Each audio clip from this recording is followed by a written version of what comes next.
Hello, आज हामी chicken biryani local taste बनाउँदैछौँ। गोलभेडाहरू तयार पारिसक्यौँ, प्याजहरू काटेर अनि फ्राई गरेर डिप फ्राई गरिसक्यौँ। डिप फ्राई गरेर यसरी फ्राई गरिरहेछौँ। अनि फ्राई गरिसकेपछि कराईमा राखेर तयार गर्दैछौँ र यता ग्रेभी पनि तयार गरिरहेको छौँ। ग्रेभी तयार भइरहेछ।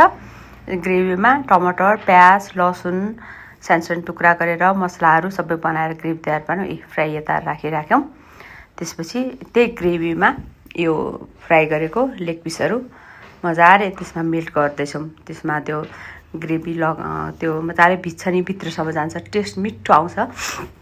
भित्र पाकेको काँचो काँचो पनि हुँदैन, पाकेको हुन्छ, त्यसमा पनि अलिकता ग्रेभी पस्यो भने त झनै मिठो हुन्छ। त्यसै कारणले यो हामीले ग्रेभीमा तयार पार्दैछौँ। अब हामीले कुकरमा घिउ लगाएर तयार पारिरहेछौँ पुलाउको लागि। पुलाउ पानी अब हामीले उता चामल भिजाएर तयार पारिसकेका छौँ। अब चामल यहाँ भिजाएर तयार पार्छौँ। अब ग्रेभी त्यो अघि जुन हामीले चिकन यो ग्रेभी गरेर जुन मेल्ट गरेर राखेका छौँ त्यो चिकन राख्यौँ। चिकन राखिसकेपछि एक लेयर त्यो ग्रेभीहरू अलिकता अलिकता छुट्याएर पनि राख्ने। त्यसपछि ग्रेभी टक्क राखेर त्यसपछि माथि चामल राखिदिने। अघि भिजाएको चामल छ नि, त्यो चामल माथिबाट टक्क राखिदिने। हामीले 2टा लेयर बनाउँछौँ। अनि यो चामल राखिसकेपछि फेरि हामीले यो यस्तो मजाले यसरी माथि चिकन र ग्रेभीको माथि चामल यसरी राख्छौँ। चामल राखिसकेपछि फेरि हामीले यही लेग पिस यो टक्क माथितिर राख्छौँ। राखिसकेपछि यसरी राख्छौँ। यसरी राखिसकेपछि त्यो ग्रेभी बचेको सबै त्यो ग्रेभी त्यसमै राख्छौँ।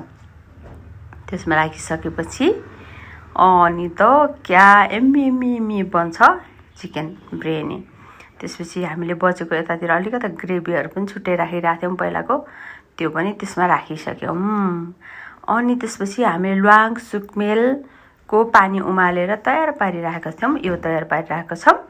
अनि त्यो पानी पनि यसमा हामीले खनिसकेपछि त्यसको माथि पुदिना छरेर हामीले ढक्कन लगाएर हामीले इन्डक्सन चुलोमा 16मा गरेर राख्यौँ।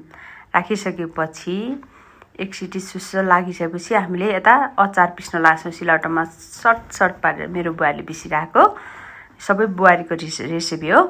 यो पुदिना, टिमुर, लोकल गोलभेडा अनि डल्ले खुर्सानी मजाले अनि यो सिलौटोमा लस पिसेपछि यसको टेस्ट यस्तो मिठो आउँछ।